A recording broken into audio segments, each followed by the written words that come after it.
So you will see participants coming in, and also we've already got one participant coming in. So thank you everybody for being here today, and appreciate it, of course. So let's making sure we've got the video here.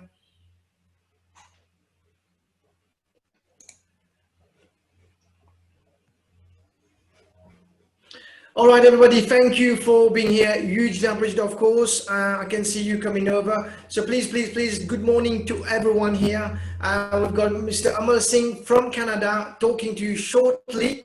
And he's actually from, and it's 2 a.m. in the morning there, ready to talk to you. So take a small break. We'll start at 10 p.m. Mauritius time, so in about 5 minutes. So you can have a quick coffee. We're all ready to go. The team is here. So yeah, please just bear with us. I'm going to play video in the meantime. So yeah, so please, any question, of course, you can put them in, and I might just say, and if you can see the Q&A tab, if you can just say hi, please, and maybe a quick hi. If you can use the Q&A tab, and also if you can hear me, quick hands up, please, the little emoji. But use the Q&A tab, please, to say where you, just a hi and where you're from as well. Just to make sure we validate and we can see that you're actually interacting with us. So a quick hi and use the Q&A tab, because that's where we're going to use lots of questions, and we're going to be asking Mr. Amalsingh and his team about immigration to Canada. So we can see Randy, thank you, hi. David Pitois, thank you, hearing 5 from Mauritius. Nalini, thank you. Mervyn from Mauritius. So yeah, it seems like it's all working. We've got Varun from Brisbane, Mauritius as well. Fantastic to see you, Olga. 50 of you have already logged in on this Sunday. Thank you for being here. Thank you for being here. So I'm going to look to introduce Mr. Amalsingh. We're starting at 10. We've already got 76 of you. So before we start, I just want to quickly ask you from where you're from as well. If you're only from Mauritius or anybody else from the world is watching us. So I'm going to share the screen with you before we really kick off the webinar. So if you can see the menti.com, please, everyone, you will see, again, if you can see it, which country or town are you watching us from today? If you can use the code menti.com, so you can use your phone or your laptop or your desktop and type in menti.com, menti.com, and use the code 7453213, and let us know which part of the country in Mauritius are you watching us, and if you're watching us from abroad as well. Take your time, no rush. We've just started 10 o'clock now. So if you can just please log in there, and then see if you can just please put in menti.com. So already some of you have already put in. We've got colleague logging in saying from QPIP. So again, try to use menti.com, www.menti.com, and use the code 7453213. Yeah, so we've got people from Portuguese, Catrabon, Kiepip, Saint-Pierre, Dagotier, Cottage, yeah. Fantastic. So it seems like Uganda, we've got a colleague from Uganda as well. Thank you for being here as well. We've got Triolet, yeah, Montalbia, lots of people from Portuguese. That's why Portuguese is in blue right now, and it's bigger and it's in central. We've got people from Melbourne, Australia. Wow, fantastic to see you guys here as well. People from Roswell, yeah. So already, if you can just put in already, we can see many of you across the country today, which is fantastic news for all of us to be here today. So thank you. But please keep putting in. It's quite simple, but we've got colleagues around the country and few colleagues around the world too. So I'm just going to stop sharing. But as we can see, the two big town we've got from is Portuguese and Catrabon and colleagues all around the country. So I'm just going to stop sharing, and please keep putting in your comment in the meantime. Okay, so let me, if I can ask Mr. Amalsingh to join us, and I'm going to do a quick introduction to Mr. Amalsingh. So if you can just put your video, Mr. Amalsingh will be the lead presenter today with his wife on the side as well. Is two 2 a.m. in Canada, so the commitment is great. So let me just quickly introduce Mr. Amalsingh before he say quick hi. So maybe before I start, can we give a quick round of applause for Mr. Amalsingh? So you'll see the little emoji coming up on the screen. So thank you for that, everybody. Hugely appreciate it, of course. So Mr. Amalsingh Badal, RCIC, regulated Canadian immigration consultant with a fully licensed and Quebec license, has an expertise which exceeds a decade. He has helped several thousands of families successfully migrate to Quebec, Canada.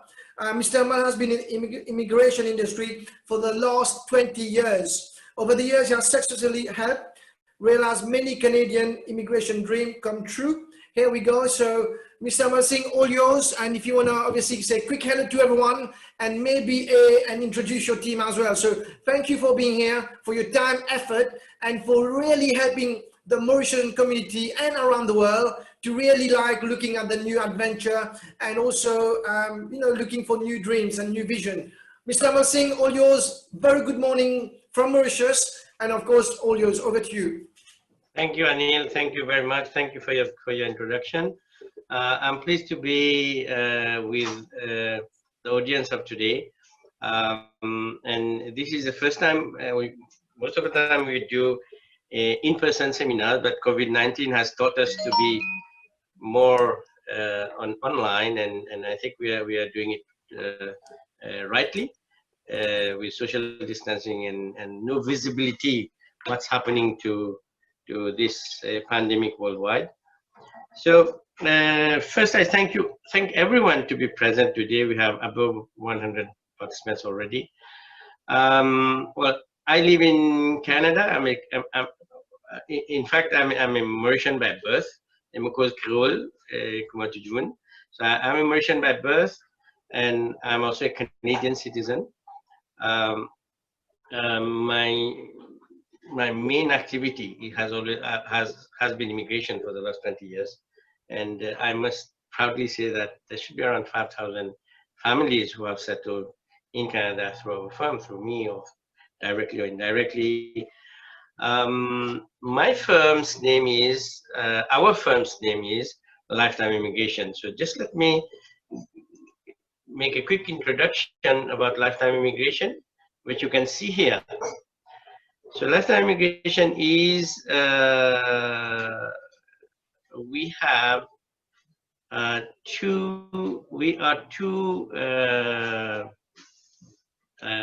consultants. Oh, sorry, we are two. Wait, just give me 1 second. I don't know whether I'm sharing. Okay. Yeah, so it's coming up now. We can see your slide all clear. Okay, so this is myself and my wife. We are both immigration consultants, and we are both RCICs, and we share responsibilities and we manage our operations. And I must say that at any one time right now, we have active maybe around 600 applications, and 70% of our clients are from Mauritius and 30% from overseas, from many parts of the world. We manage a pool of agents who are worldwide. We have people from Francophone Africa, from Asia, from many places of the world. And we are able to manage this high volume of immigration applications thanks to a great team that we have. So you can see our organization chart that I have just put on the screen. Myself and my wife, we are the president and director, and we have a whole team of people. Some of them have been with us for the last 15, 16, even more years, and they are experts in whatever we do. And this allows us to provide, if not the best possible services that might exist in Mauritius, and we may be the top 5 immigration firms in Canada in terms of volume and in terms of numbers that we manage. So I'm happy today to be able to talk about Canada, to be able to talk about the the possibilities that Canada offers for people to migrate. And I'll be doing an expose program after program. So I'll be talking about the most popular program first, and then we'll be taking some questions, and then we move on to all the different programs that exist. So is it okay, Rana? Yeah, Anil, sorry. Yeah, you can call me Rana, you can call me Anil, whatever you want, whatever suits you. Do you want to introduce your team quickly? I think the team is behind the scene. So yes, if I can ask the team behind the scene to put your video on, please. So if you can just put your video, I'm just gonna try to stop sharing, and then just making sure if you can just stop sharing, so then everybody can be on the big screen. So just one sec. Yeah. So if you can, just one second, just making sure I stop you there. Okay, here we go. So quickly, everybody's on the screen now, right now. And Suhaila, I think your video need to be on. So Mr. Amal, I'll let you introduce your team. They are based in Mauritius, right? Yeah, my whole team is in Mauritius, except for myself and my wife. And I have also my son, who is the technical person helping us today. So we have Ved Raja Pandit. Ved, we also known as Manu, who is our all-rounder, a technical expert, helping us doing all the taking care of all the technical aspects of our operations in Mauritius. And we have Manisha, who is our HR and operations manager. We have Suhaila, who is responsible for all that is related to marketing, advertising, IT, doing almost everything. And of course, we don't forget the team that is behind the scene. They are all, we have a team who do sales, an excellent team that does processing of applications. And any one of my processors handles 100 applications at any one time. And we have the support staff taking care of accounts. We have Mr. Sukai, who is here for many, many years. We have Mr. Do, who has been a mentor to our company, as well as the senior manager who if I talk to clients who have immigrated to Canada, they always ask me, how is Mr. Do doing? Because he has been there for a long time now. And he has also encouraged his both sons to migrate to Canada. They are fully established here. So, and I must proudly say that in our career, maybe for the last 20 years, I should have at least 7 or 8 of my staff who are fully settled in Canada. So they come to work with us, they like Canada, and then they migrate. So that's the way it goes. And Mr. Badal, just a quick word from Mrs. Badal there. Would love to hear from her as well. A quick word, because I know she's been sitting quietly, but maybe a quick word before we close the presentation. Yeah, because my husband is a main consultant, so he does everything. Manages the office, I help him. That's it. Okay, all right, thank you very much indeed. So I can say thank you everyone. We're gonna start. There's lots of questions coming in. We've already get 8 questions, but we're gonna take the question in about 20 minutes. So Mr. Badal, if you can put and can I just say a big round of applause for the team today, please? Big round of applause for Ved, Suhaila, and also Manisha for being here and for putting this together. So thank you everybody for being here and for doing this today. So big round of applause everybody for the team. And Ved look a very handsome man. So maybe we will look for a younger friend for him as well. So fantastic. If you can switch off your video, Mr. Badal, all yours, and you can kick off your presentation. We will stop you about 20 minutes to take all the questions coming in. Thank you. Thank you. So let me start by introducing Canada to you and introducing our practice, what we do, in fact, as licensed consultants. And the most interesting part about just give me 1 second.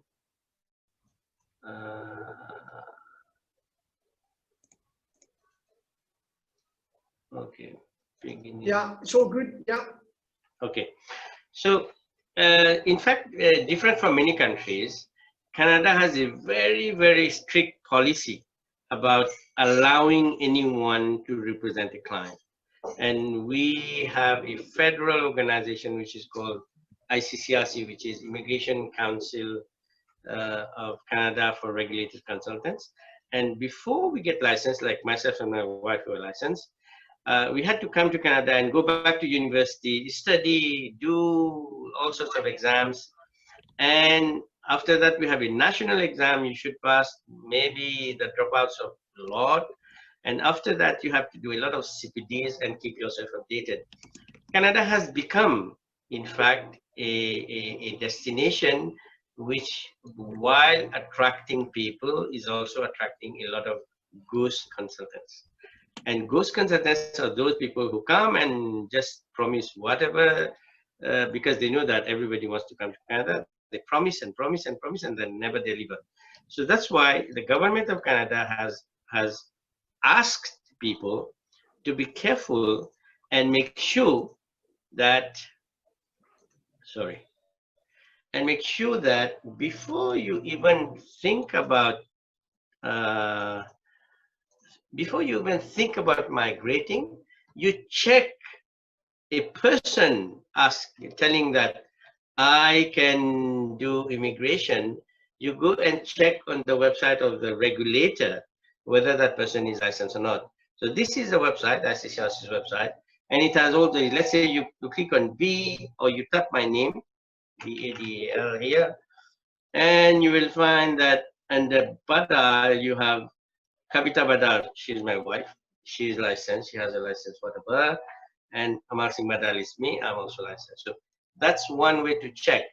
Many people, so we have only 4,000 licensed immigration consultants, and you have to make sure that you are hiring the right person.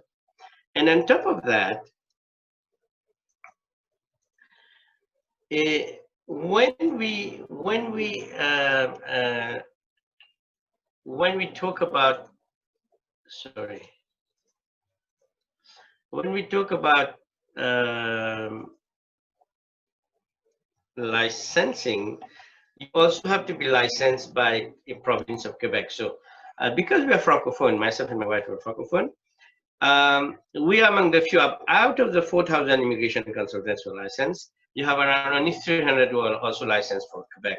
So we are the few consultants who can do anything and everything about immigration. And here too, you have, we are advised that you should go and check it at the government site, which is, this is the Quebec government site, and check it there, Réglementation chez les consultants en immigration, and check it there by typing the name of the person, whether that person is licensed or not. And once you do that, you will find the name of the person, the license number, blah, blah, blah.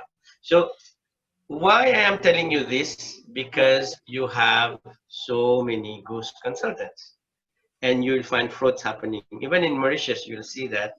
Deux Mauriciens recherchés au Canada because they have been conning people. And you know what? People go and pay up to 500,000 rupees just to come to Canada. Whereas our fees are only 65,000 or 75,000. We as consultants who do a huge, massive work, we charge 1/10 of what these people, and people pay so easily. And the sad part is this, not only in Canada, you will see in Toronto, one lady, she defrauds people with $2 million immigration scams. So why I am telling this? Because Canada is a very, very prized destination, and ghost consultants are everywhere, even in Mauritius. When I come to Mauritius, I am so sorry to see companies mushrooming, and they are not licensed. They just con people, they take your money and run away. And why this is so? Because Canada is a land of immigrants. Canada is a place that welcomes immigrants, that with time it has become, if not the most prized the most wanted destination for everybody, be it from China, be it from big countries like China, India, UK, any European country, name it, any America, people from USA want to migrate to Canada. People from South America want to migrate to Canada. And this is why Canada has a stated policy. Canada has a stated policy to bring in 1% of its population as immigrants every year. Else the economy will crumble because we produce that amount of jobs. Actually, today we are 37 million people. So we have a stated policy to bring around 340 to 350,000 people a year. And that's not only hearsay, that's stated policy by the government in the Constitution of Canada to bring at least 1% population. Why this is so? Because in Canada, there is no discrimination about race, color, attire, religious belief and practices, sexual orientation. We have been among the first countries where same-sex marriage is possible. You can just travel to Canada as a visitor and get married, and it is legal. Canada is a free nation where you breathe freedom in all aspects. If you are traveling in a bus, you have a hijab or you are dressed in any way, nobody will even ask or look at you differently. Because the culture, you preserve your culture. There are people from all countries of the world, and we cohabit in perfect harmony. And let me show you something interesting.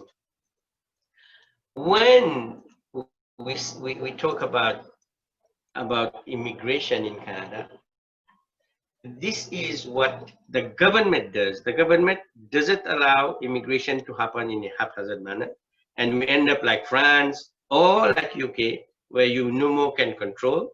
Here it is all controlled. We have a very well set plan. For example, right now we even know up to 2022 how many people we are going to bring to Canada. And we have all the categories like skilled workers, like business immigrants, even refugees or family sponsorship. Everything is well, and you will see that right now, let's say we are in 2020, our target is 340,000 people, and we might go up to 370.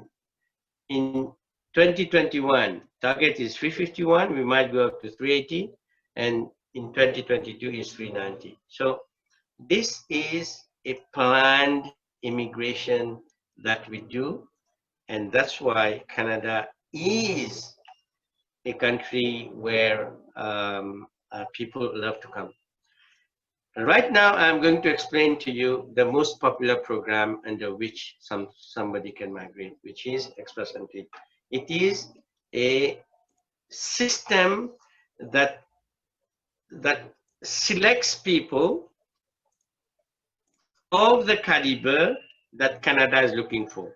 So that's why when we as immigration consultants, we meet people, we can tell that person for sure whether you can migrate or not. We can tell that person for sure whether you are eligible or not. We don't like many people say, you want to go to Canada, pay no problem. We don't say that. We say, send in your details and we are going to tell you after an eligibility, a proper eligibility assessment that we do. And the programs that are controlled by Express Entry. Why it is Express Entry? Because it is the fastest program. Within 6 months, your application gets approved after you receive something called an ITA. And Express Entry manages 3 categories. We call it Federal Skilled Worker, Federal Skilled Trades category, and Canadian Experience Class. Why these 3 categories? Federal Skilled Worker is for highly educated, highly qualified people, because Canada needs them. Federal Skilled Trades category is for people who do not need to be highly qualified, but they have a skills trade. For example, a plumber, a hairstylist, a person who is a heavy-duty mechanics, he will fall under that category. And Canadian Experience Class is a category where when you are already in Canada, for example, as a student, then Canada retains you. they want you to remain back and become a permanent resident and a citizen with time. And these programs, they are Canada-wide. It's not like Canada, as we know, we have 9 territories and 9 provinces and 3 territories. So federal Canada manages immigration Canada-wide, and it allows the provinces to have their own um, say according to the labor market needs. And what Canada does, it is a very clear-cut, transparent way that we choose our immigrants. It's a point system. You make it happen, you bring the minimum qualifying score, you are in. That's it. So the point might be, for example, age is a factor. Some people might get very high points in their age. Just quick one, Mr. Badal. Just quick one. As you come on that slide, let me do a quick survey, which we will find out the age of the participant today, as well as also the education level as well in terms of academic qualification. So Sure. let me launch this quickly, if you don't mind. Yeah. So what is your age group? I'm just going to share that with you, so then Mr. Badal can have a appreciation of who are watching and which type of age are watching. At least there's a bit more context to it. So what is your age group? Please put your vote in. We've got about probably 20 seconds to go. So it's what is your age group? 18 to 25. This is my age group, by the way. 27 to 35, 36 to 45, or 46 plus. So it's looked like I'm more into 46 plus now, but yeah. So what is your age group? And I think most of you have probably voted. I know some of you don't see it for whatever reason regarding Zoom technical glitches. Already 100 of you have voted. So I'm just gonna end polling now and share the result with Mr. Badal. Manisha behind the background as well, you will see. So 26% is between 18 to 25, 48% 26 to 35, 19% 36 to 45, and then 7% is 46 plus. So a very young audience there. And then, so if you can just obviously take a snapshot of that, Manisha, for record later. And then the next question is, what is your education level? So it could be O level, which is school certificate, A level, which is higher school certificate, a degree, BSc honors, BA, and then masters would be MBA, MSc, MA, and then finally, if there are any doctors, PhD. So already we can see there are a few PhDs as well. So if you can please put your vote in to get a bit of context before we move to that second slide. So already again, almost 100 of you have voted, and I'm going to share the result with you now. So what is your education level? SC, HSC, degree, masters, or anything else? Of course, you put that on the Q&A tab later on. So I'm going to share the result with you. And if you can see the result here, please, 10% at O level, which is school certificate, 16% A level, 53% degree holders watching you today, Mr. Badal, and 20% masters, and then there's 1%, i.e. one PhD watching us today. What's your thought on that quickly, Mr. Badal, before you move on? Thank you very much indeed. Excellent. So the good thing is this. Definitely Canada is looking for immigrants, but what happens is that because there are so many people wanting to come to Canada, Canada has come with a very scientific way to attract immigrants. So when we talk about age, education, work experience, language, spouse language, and family relation in Canada, it's a mix of these points that attract people. So definitely somebody who is younger gets more points than somebody who is of age. But this doesn't prevent somebody, because I have done immigration for people at the age of 60. This does not prevent a person who is older to come to Canada, because that person may be highly qualified.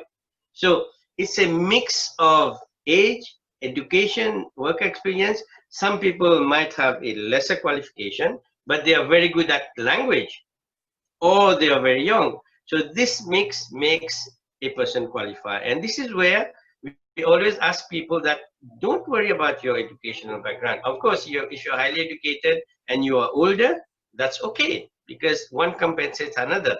Because right now, let's say people who are more than 46, it doesn't matter. They might be highly qualified.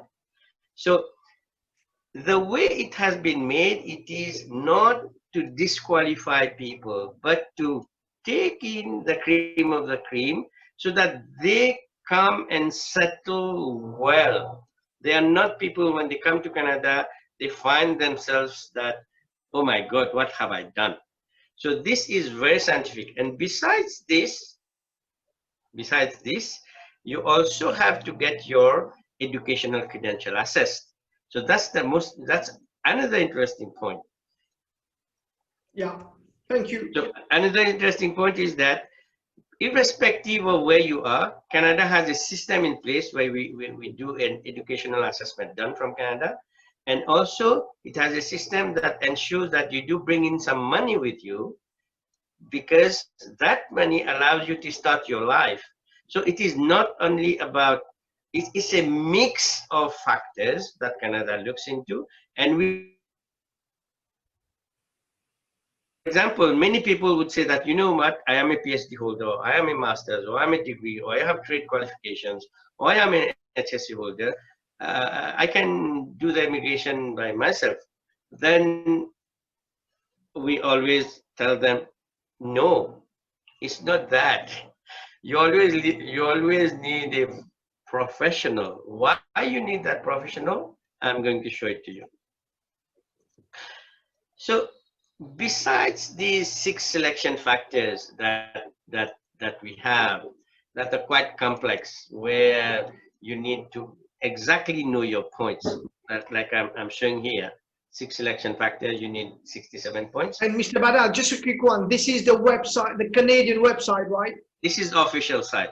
Official website from Canada. Always show from source. Everything is source information. So this is so complex that some people might not know where they stand. So we do a proper assessment. We first make sure that this person satisfies the pass mark of 67 points according to the 6 factors. But this is not sufficient. The next thing is we also have to ensure something called CRS score. Now it becomes very complicated. This is highly technical for somebody to be able to decipher. Looking very complicated, of course. It is complex. And even us, do you know what we have to do? We have to keep Excel sheets like this. We have to keep Excel sheets like this to be able to calculate the points, to be able to make sure that the person actually satisfies the criteria, and also the complex CRS score.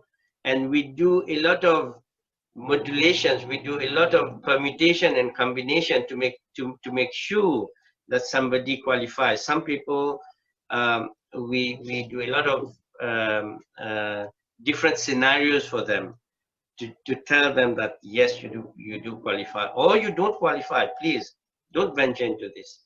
So how we are able to do that?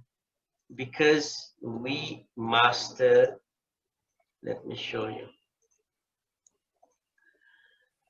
We master first the system, and secondly, we are authorized to represent that person with the government. And we are not only authorized to represent, we represent that person. Government recognizes us as a licensed consultant, and if ever things go wrong, we are here to make proper appeals to the system. Because we have seen so many, sometimes visa officers do mistake, sometimes applications get refused, so we have to go back to them to tell them that this is what the rule says, this is what ought to have been the assessment to be done. And another thing that we also want, just give me one thing.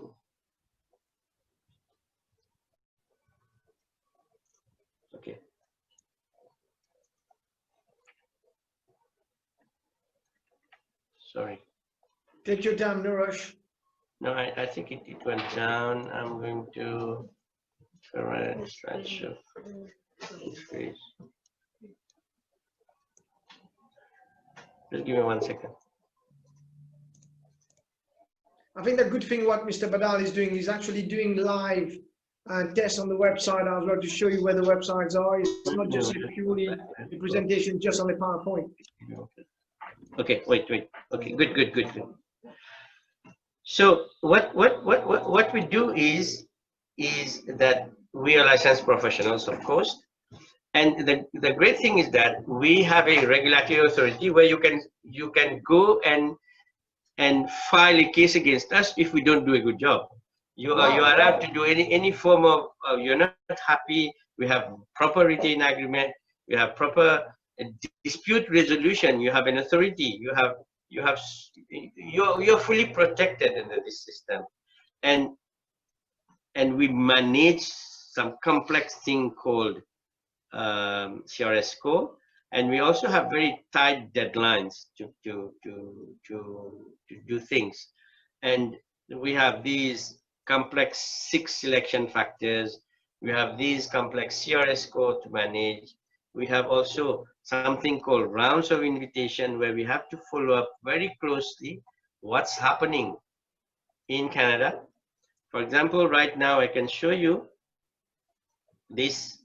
Every 2 weeks, the government of Canada invites around 4,200 to 3,000, well, around 3,500 to 4,000 people.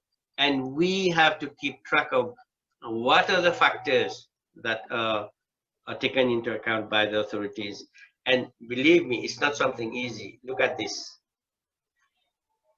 Right now, you have, as at 14th of September, you have 144,000 people sitting in something called an express entry pool. Sure. And all these people, they are highly qualified like all of us. But not everybody will be invited. So what we do, we as consultants, we make sure that clients that sign up with us, they meet the minimum qualifying score to be able to be selected. That's what we do. Because many people here might have applied by themselves. They don't know how to manage those profiles. So this is what we do. And yeah.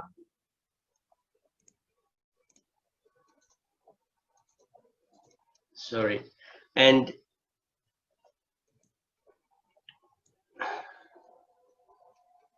just give me 1 second. Yeah. Take your time. I think that's the beauty of it. What you're doing, Mr. Badal, is that you're actually showing us the live website, Okay. Credible source. So sometimes we have to make sure that some people, they might come with us with very low CRS scores. Then we go and fetch them provincial nomination. That's something quite complex, and we also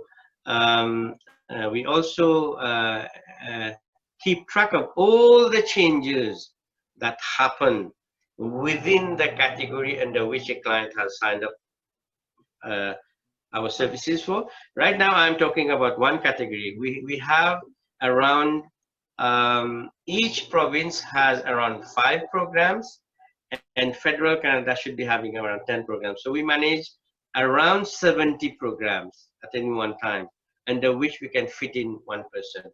So this is what I have been talking about, is express entry, and this is the most popular program under which people migrate to Canada.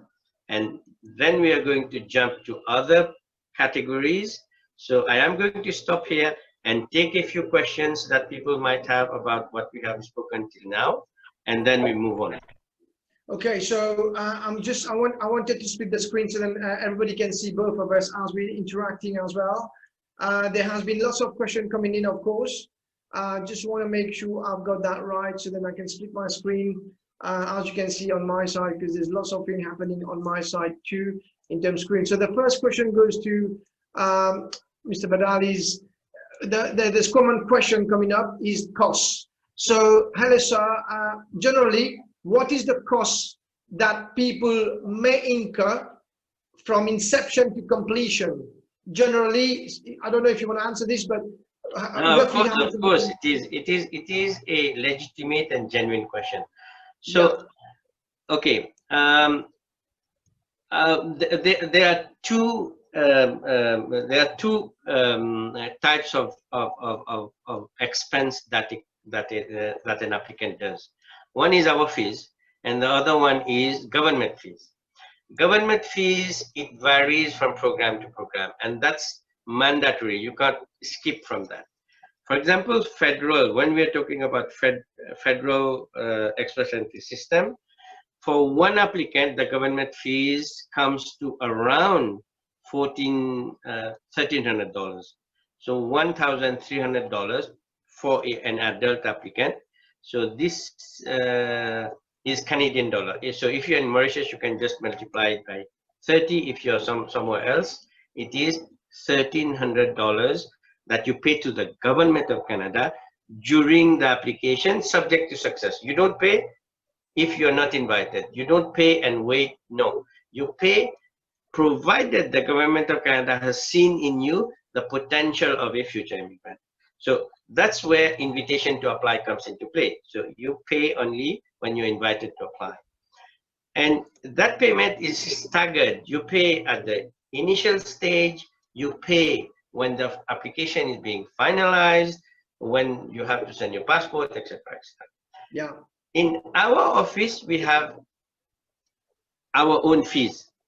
So our own fees, if we are talking about overseas candidates, you should expect to pay 3,750 Canadian dollars divided in 3 installments of 1,250 each. Again, it is subject to success. The first is when you sign up. The second is when you get an invitation from the government, and the third is when your application is through. For Mauritians, become a Mauritian, the fees is in rupees. And right now, we charge only 90,000 rupees paid in 3 installments of 30, 30, 30.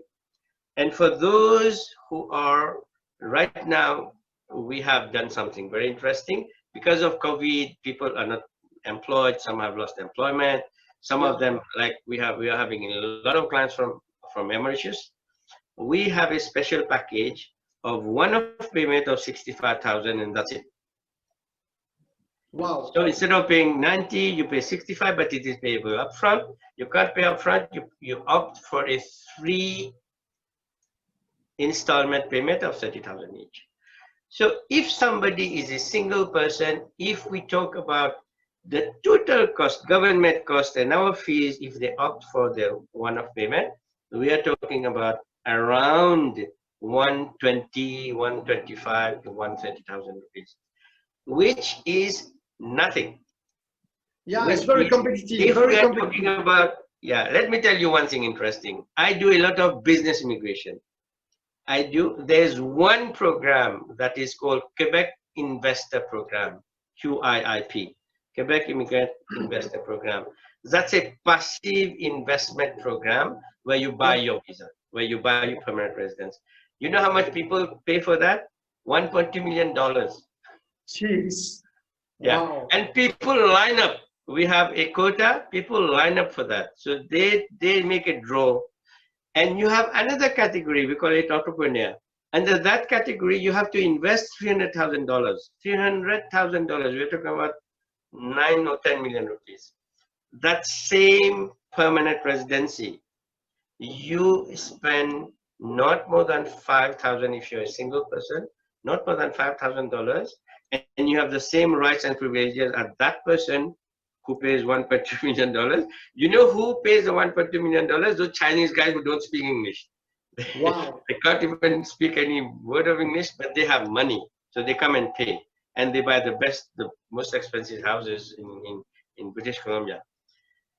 This, if I see people who come to me, but unfortunately they don't qualify because for whatever reason.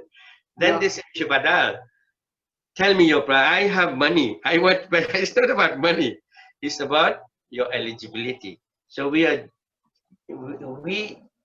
first look into your eligibility. The cost factors is secondary, because once you're eligible, the rest is a Canadian permanent residence is the most valued permanent residency that exists on this planet. Better than US, better than any country in the world. Wow, Yeah. awesome. So thank you very much indeed for that. I think you've got it. If you've got any more questions, just a quick common question as well. A lot of people asking, is it the right time to apply for PR, considering we're in the lockdown? You know, and what's your views on that quickly? We've got lots of questions, but quick thought on that, Mr. Badal. Okay. Interesting, very interesting thing. Look at this, what I have shown just now. You can share your screen if you want, no problem. Yeah, I'm going to just share. So I'm going to share my screen. Share. Okay, look at this. Look at this interesting.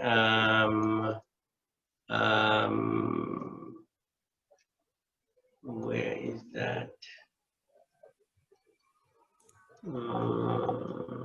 Okay, let me round of invitation. Okay.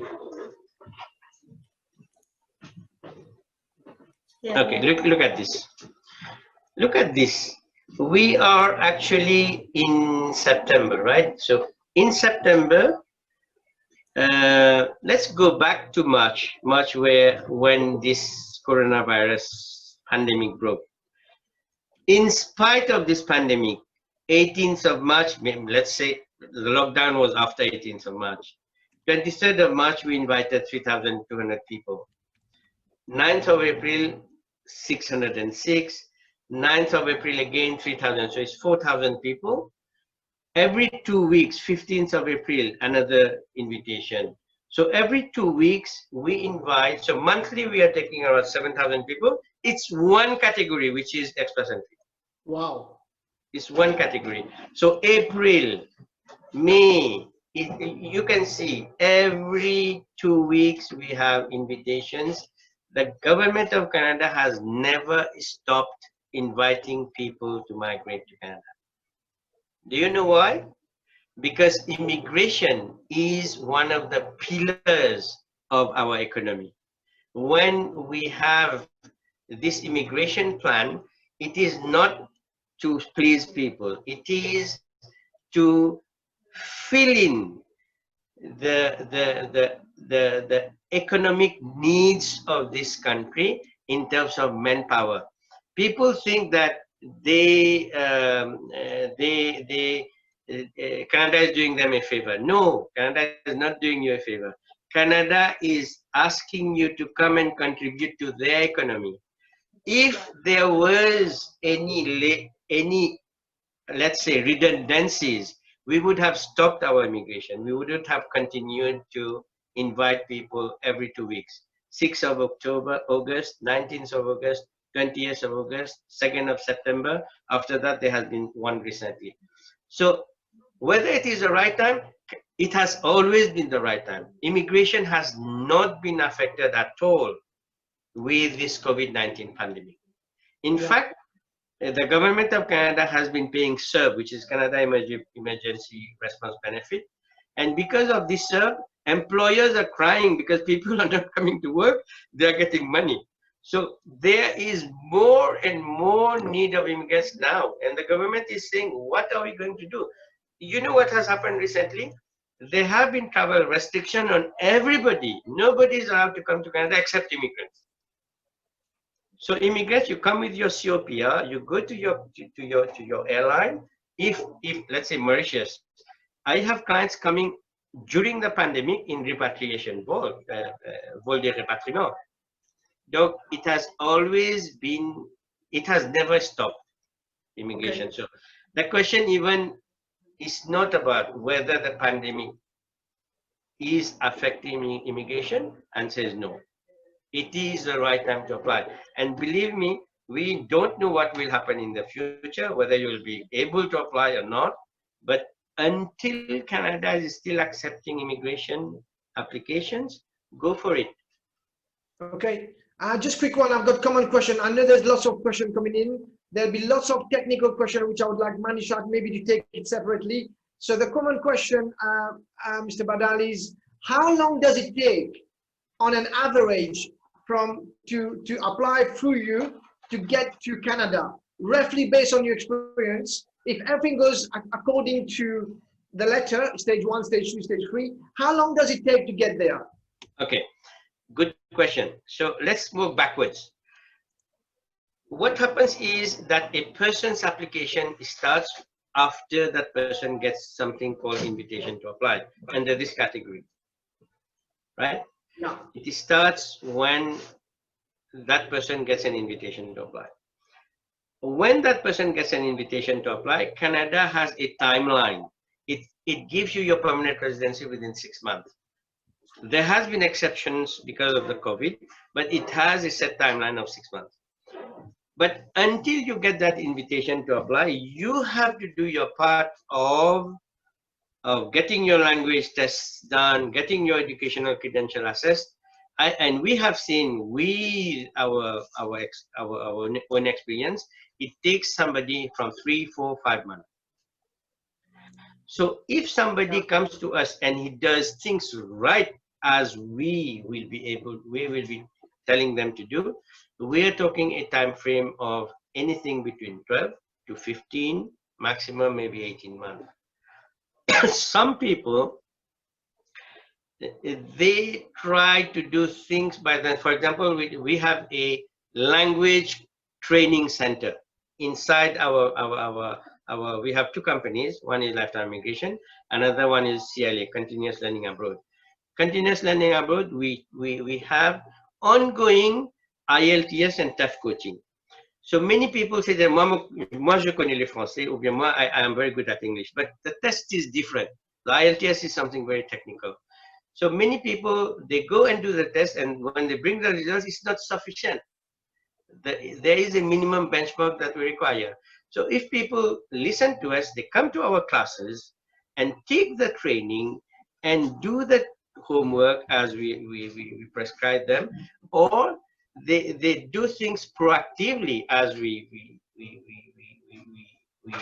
dictate them to do, then it is a matter of maybe 12 to maximum 18 months. So what you're saying, Mr. Badal, is from inception to completion, we are looking at give or take 18 months, 1 year and a half. I tell you, some of my clients, within 8 months, they're in Canada, well, average of 12 months, but some may go up to 18 months. Up to 18. Okay, so between a year and a year and a half. Yes, yes. All right, thank you. We'll take 2 more questions before we continue our presentation. We've got a question about a colleague from mine. Do we need to have skilled work placement to immigrate, or do we immigrate and then apply? Excellent. You know what? This is the interesting part. Let me tell you how immigration works. You migrate to Canada with a permanent residence in hand. And when you land in Canada, you do whatever you want with your life. You want to work, you work. You want to study, you study. You want to stay at home, you want to stay at home. You want to do nothing, you are free. Permanent residency has nothing to do with what you want to do. But of course, if nobody imposes you to work, but of course, to earn a living, to pay your rent, you need to work. My company, Lifetime Immigration, provides you complete settlement services. That settlement services starts from airport pickup, where you are going to stay, apartment, rental, employment services. We make sure that you get employed within the shortest delay. I work with so many employment agencies. Most of my clients, when they come, within a matter of 1 month, they get employed. Because we are connected with so many, we have been here for so many years, we know. And Canada doesn't invite you if there is no job opening. It is not that we want people because we want to advertise Canada. No. We take in people because of the labor market. It's the number of jobs that are created on the market that dictates our immigration. And if we don't fill up those jobs, then there will be an economic downturn, because let's say Tim Hortons, let's say Starbucks. Starbucks has an expansion plan of, let's say they want to add 5 outlets every year. If they have come to third and they stop having people to work, they will not go for the fourth and the fifth.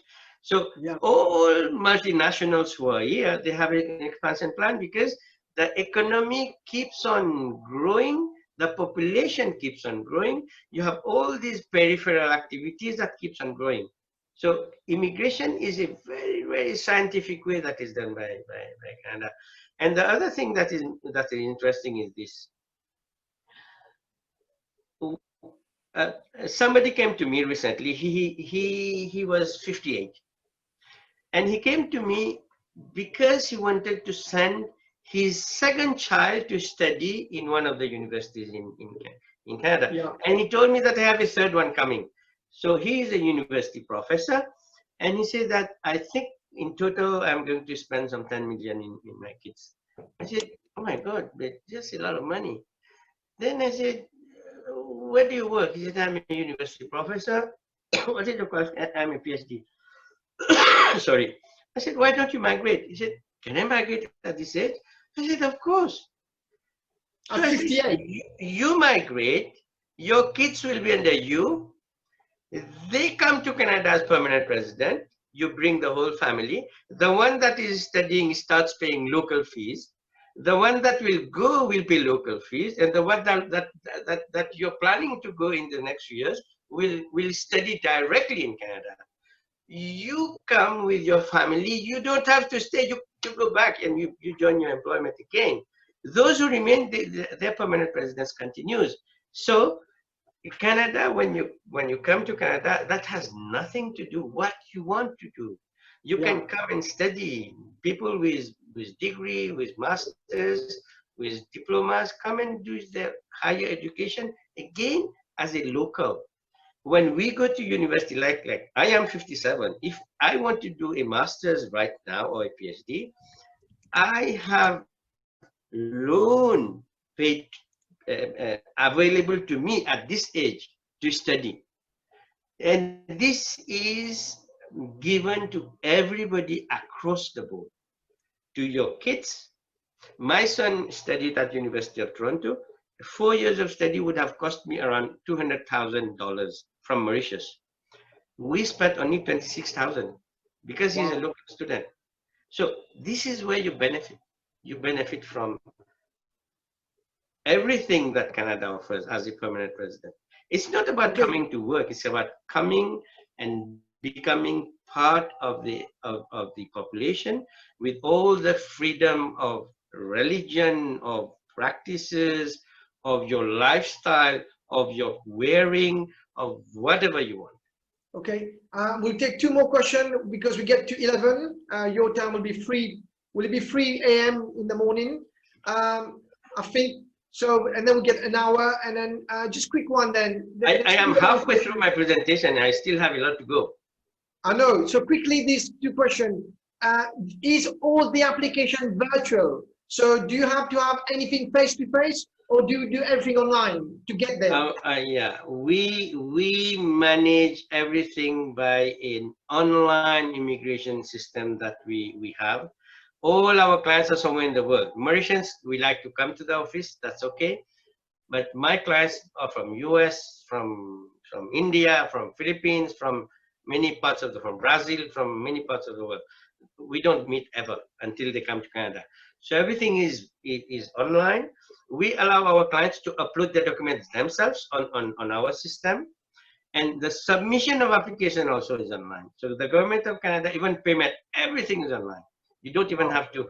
We actually, physically, we don't take any documents from the client. Everything is mailed to us, except for a few applications where we need original signed forms. Then they courier to my office in Canada. Apart from, for example, Express Entry is totally online. Okay. With us and us with the government. Yeah. So just one last question before you continue with presentation. There has been lots of common question is why do we need to use an immigration consultant like you? Because of course, we Mauritian, or generally we like to go for cheaper option and then ending up having a ghost consultant. So why do we need to use a licensed consultant, and what are the benefits of using someone like you? Excellent question. First is we are liable if ever we do anything wrong. So you are buying security, in fact, paying to us, because if we do anything that is not proper, then we are liable for that. First. Second is you doing it by yourself. You know only your application. Going through us, you are buying an expertise of 5,000 applications. Yeah. You're buying the expertise of, you might not know what you're doing. And NOC code, NOC is National Occupational Classification Code. I have had a case recently, maybe I was in Mauritius recently. I had a case when one lady with masters, she came to me and said, my application is refused. I said, oh, you did it by yourself. Yes. This is where you went wrong. This NOC code is not. Yeah, I didn't know, but I wrote a letter and explained to them. I said, you know what? The officer had given you a procedural, we call it procedural fairness letter. You wrongly addressed that letter as well. So then it's 9 months or maybe 8 months was gone. And that lady, we had to apply again, of course. Wow. And I have seen many people opting for do-it-yourself, or opting for cheaper stuff somewhere. I have seen travel agencies applying. They are not immigration experts. So Wow. when, for example, a temporary residence visa or study permits, for example, we do a lot of study permits. I have seen recruitment agencies who are supposed to represent universities also applying for their study permits. And when it gets refused, the persons, the poor students' future is finished, because it's difficult for us to turn around the situation when they have already included a document that the money is being given by my uncle. And how are we going to say now, no, no, no, I have the money because it's my account? So it's too late. So that's why, as an immigration expert, we not only do the right thing for you, we prevent you from getting into a wrong situation where one day you might be banned. Because if any form of misrepresentation bans you from Canada for 5 years. So we have seen many things. We at least lifetime immigration, I must say we are among the top 5 or maybe let's say 10 companies, not because of numbers, because of the quality of work that we do. Yeah. And I must proudly say that husband and wife being consultants, experts in immigration, we might count into our fingers how many of them have we in Canada. We don't have it. It's very rare. And a firm where we have experienced staff like ours, people working there for 15 years and they're knowing immigration at the tip of fingers, is very rare. So I'm not forcing people, but believe me, you get value for money. Okay, thank you very much. And the last question before we move on, I have lots of friends watching and lots of people, they are parents, so mom and dad are watching, and they've got 2 kids, one are like 13 or 15. Is it still, is there hope for people who's got kids and family to immigrate? Just quickly before we move on to your slides. Out of 10 clients, 9 are people of that category. They come here for the kids. Wow.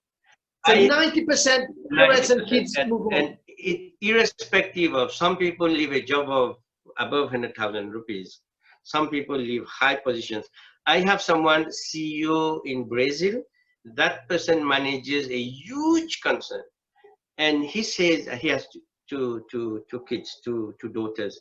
He says that, I know when I come to Canada, I might get maybe 1/3 of what I get, but I'm not doing it for me, I'm doing it for my children, because Canada offers your children a better future. And by default, I migrated at a very old age. If I tell you what I could do in 5 years' time in Canada, let's say 5 years' time in Canada, it took me 30 years back home. to achieve what we could do, to achieve things that it is something that that's why the whole world wants to come here. Yeah, okay. I'll let you continue. We are now 11 o'clock. Your time is 3 a.m. in Canada, and in Mauritius right now we are 11 a.m. So let's move on, and then we'll take some questions in about half an hour. Thank you very much. Okay, welcome. So next is maybe you want to share your screen. Please share your screen quickly. Okay. We can't see your screen. So thank you, everyone. I think it's been really awesome at the moment as well. And while you're sharing your screen, Mr. Badal, how many years of experience have you had now in terms of immigration, the amount of experience you have? Oh, I started in 2001, so it's 19 years, almost 20 Wow, years. Awesome. Thank you very much indeed. And we've already have halfway through. Can we have a big round of applause for Mr. Badal, 3 a.m. on Canada? A quick, quick emoji, please, for all the effort he's putting in. Thank you very much. You may proceed. Okay. So besides Express Entry, we have, as I said, 10 provinces in Canada. Each province has its own program. So when a person comes to us, we look at the popular fast Express Entry. And once we see that that person may not qualify under this fast Express Entry program, then we start looking at the provincial program. So each province has its own provincial nominee program. And for example, I am right now showing to you Ontario. Ontario has a very popular human capital and French-speaking stream. We have the province of Alberta, which has its own Alberta Immigrant Nominee Program. We have British Columbia has at least 3 to 4 popular programs. We have Manitoba, its own immigration program. We have New Brunswick is very popular in French. We have New Brunswick has a very attractive entrepreneur program as well. We have Newfoundland and Labrador. It is another very upcoming province that is attracting a lot of immigrants. So federal Canada has its own, federal Canada has overrules all the other provincial programs, but it allows the provinces attract immigrants according to their own labor market needs. Because as you will see that we attract, let's say, around 340 or let's say above 300,000 immigrants. If you take express entries that attracts maybe 80 to 100,000, the rest are of our provinces. So what we do, we always go to all these different provincial programs, which I'm going to show in a while, and we try to fit a candidate's profile so that we can explore. And these days, there has been a buzz. Canada is all about welcoming and attracting Francophone people. So in Canada, Quebec is Francophone. So Canada wants to attract people who are, the official languages of Canada are English and French. And French is a language that is not that common outside Quebec. So what Canada is doing, it is promoting French outside Quebec. And this is where French-speaking people who are bilingual, English and French, they have a great chance to get invited and come to Canada under this Francophone migration, because we want to have proper bilingual people like me. I speak French and English both, proper bilingual people. And this is an excellent opportunity for people who are French speakers. And let me show you one thing that is interesting. Let's say we are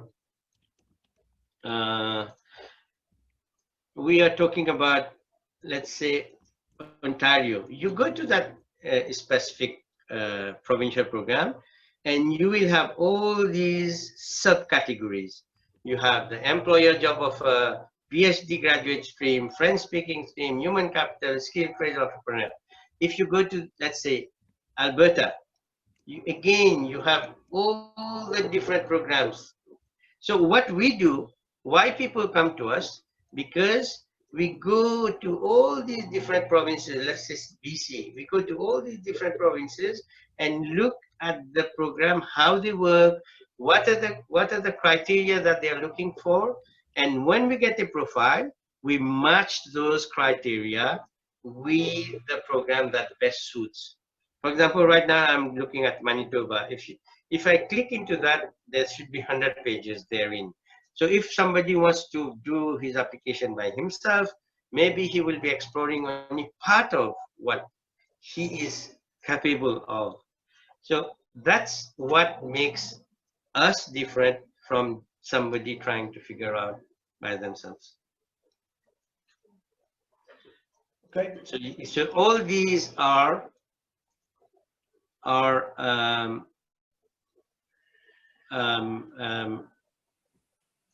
provincial programs that I have been talking about. Nova Scotia is another province. And this is very, for example, we have this Atlantic immigration pilot, which has just been launched.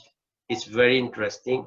And we have this Saskatchewan that has also, so all these different um, um, provinces, they are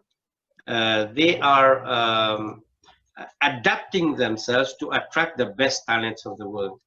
And we as immigration consultants, what we do, we match the profile so that at least we can have one one program that best suits that candidate. And the next I would be talking about would be Quebec. And before that, if there's any question, I'll be happy. Okay, so just quickly, there's a question about, it's a general question. Which province is better to stay in Canada? I take it everywhere. Okay, Canada is I have maybe, as I said, I have around 5,000 families settled everywhere. Some people they live in a province that I would not like to go, but when I meet them, they are so happy because wherever you go, Canada welcomes you. You like it. But it is a fact that out of 37 million people in Canada, we have 18 million living in Ontario. So Ontario is the most highly buoyant economical province. We have the capital of Canada, Ottawa is in Ontario. We have the financial capital of Canada, where all the big financial institutions exist, is Toronto. So in terms of if I may say, if I weigh 10 families who have settled in British Columbia, 10 families in each and every province, I have seen those in Ontario far ahead in personal progress, in the things that they have been able to do. So the best province, and believe me, let's say we apply under Quebec. Yeah. Once you are landed, you are a permanent resident of the whole of Canada. You don't have to remain in Quebec. You can move. It's just like Savane or Pamplemousse. Nobody prevents you from moving inside Canada. So landed immigrant, you are landed immigrant for the whole of Canada. Even if you're nominated in a province, it's federal Canada that gives you permanent residency. Okay. But the province gives you so much support that they want to tap into your skills. So the popular destinations for candidates, for bilingual candidates that we have mostly are Ontario, Quebec, and British Columbia. These are the most highly populated. So after Ontario, it is Quebec, and after Quebec, it is BC. But we have people in all provinces. Okay, just quick one last question before we move on. It's in French and we can translate it as well. Laetitia, est-ce qu'il y a un coût à prévoir pour quarantaine en arrivant à Canada? So do you have a cost to get to quarantine when you get to Canada? Okay, allow me reply in French to Laetitia and I'll translate in English. Différent de ce que nous pratiquons outre-mer, différent de beaucoup de pays, au Canada, on a la possibilité de self-quarantine. Donc, vous avez la possibilité de vous mettre en quarantaine vous-même dans votre maison. Donc, il n'y a rien à payer. Okay.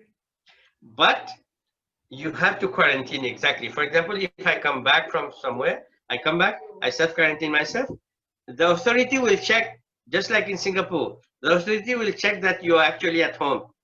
They track you by your mobile. So quarantine is quarantine. Yeah. Okay, thank you very much indeed.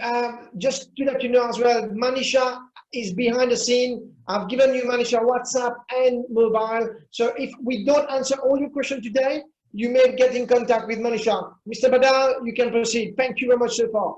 Thank you. Donc, why I have not included Quebec into one of the provincial programs, because Quebec is a very typical province.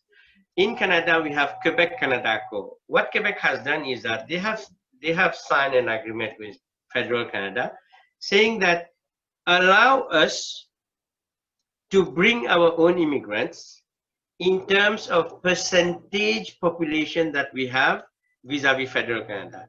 Example, let's say right now Quebec should have around 6 million or 7 million, maybe 10 million people, right? Let's assume Quebec has around 6 million people. So 6 out of 37 is 1/6. So if Canada has a quota of 300,000 people to bring as immigrants, Quebec says that 1/6, I should be allowed to bring 50. So Quebec has its own quota. That's why Quebec immigration is viewed as a very interesting way to migrate to Canada. And why I lay stress on Quebec, because Quebec is French speaking and Quebec doesn't require high qualification. For Quebec, you have, unfortunately, Quebec these days, they have halted their immigration because of some political turmoil within Quebec, but they are reopening with something called ARIMA. And for Quebec, the criteria are very interesting. They even give you points for children. They give you points for your area of training. They give you points for spouse education, spouse age. So Quebec, the way they choose their immigrants, easily qualify people who are French speakers. So this becomes very interesting for Quebec.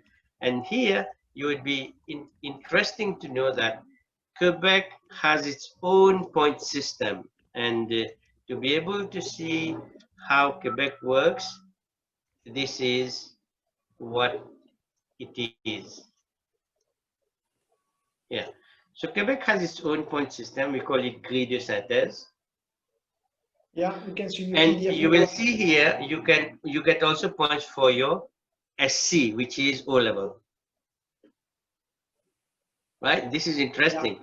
You get also points for age.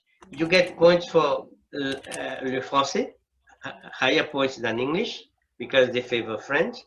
And you get points for even traveling to Quebec for a visit. You get points for your spouse characteristics. You get points for kids. So if you have children less than 12, you get higher points. You get points for children up to the age of 21. And the qualifying score is very interesting for people who can speak French. So this is an interesting program. And the other thing that is also interesting for Quebec is this. Quebec has a list of, we call it domaine de formation. What is domaine de formation? Quebec, what it does is that, let me show it to you. Okay, Quebec, what it does, it says that I will give more points to people whom I need more. For example, this has nothing to do with education. Let us see here. Somebody who has IT or education à l'enfance is childhood education. they Yeah. get more points than somebody who might be in having a master's in education. For example, a person having a degree in business administration, he will get his points for education, sure, but for domaine de formation, he will not get points because they need more people of other, let's say, they might be needing more heavy duty equipment mechanics. So when people come, for example, it is so technical that when we have a profile, we have a CV in our hands, at a glance we know that this person, this is the best candidate for Quebec.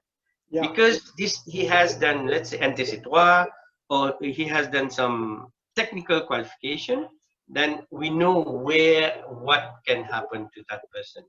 And we do that because we know that Quebec has its own quota, and Quebec has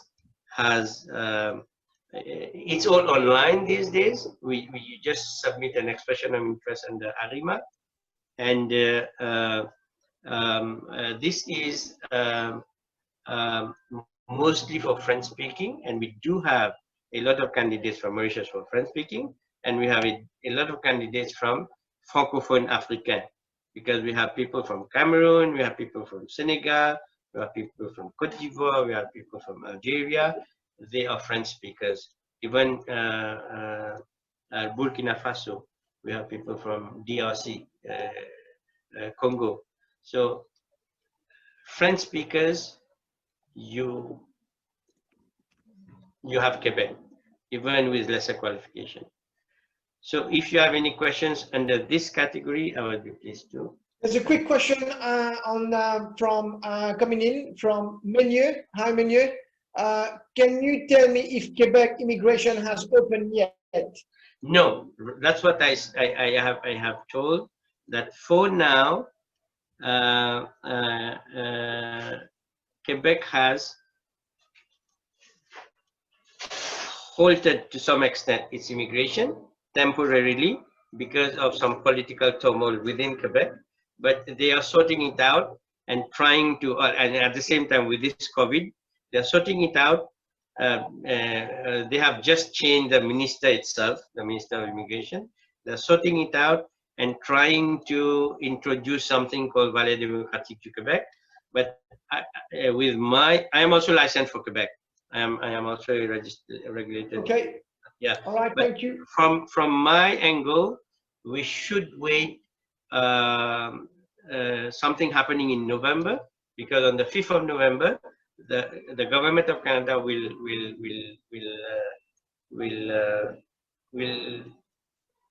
give its some sort of yearly budget and immigration, and Yeah. it also coincides with what Quebec will announce. So it's a matter of one more month or 2 more months that we'll have to wait, and definitely it's going to reopen. Question coming in from Mo regarding Quebec. If one gets accepted through Quebec PNP, can he move around and go stay, for example, in BC? I take it British Columbia. Yes. The answer is yes. Any person landing in any province with a permanent residence in hand, that person gets permanent residence because he has a CSQ, for example, for Quebec. But Quebec doesn't give visa. Quebec just nominates, like any other province. The permanent residency is given by federal Canada. But the first landing has to be done in the province that nominates you. And the moment you are landed, nobody prevents you from moving. Okay. Internal mobility is, let me show you something interesting here. Yeah.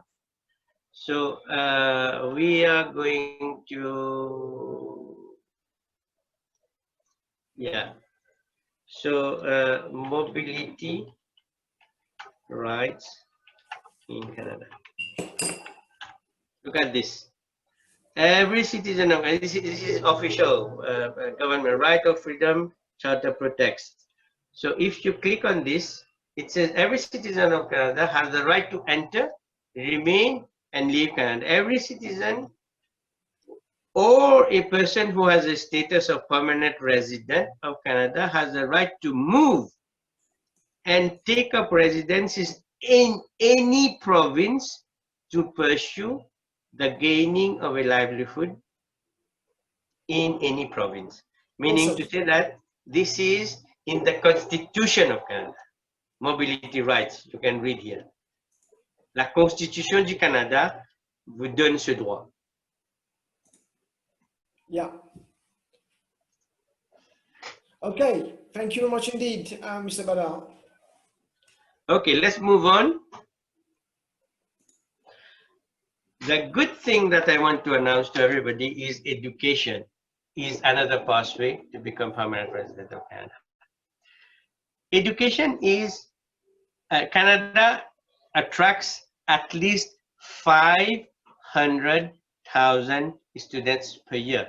We are already #2, if I'm not mistaken. Wow. We have surpassed even US. And believe me, why Canada has become this popular in terms of education? Because we offer a very, very high level of education in our universities and colleges, and it is highly regulated.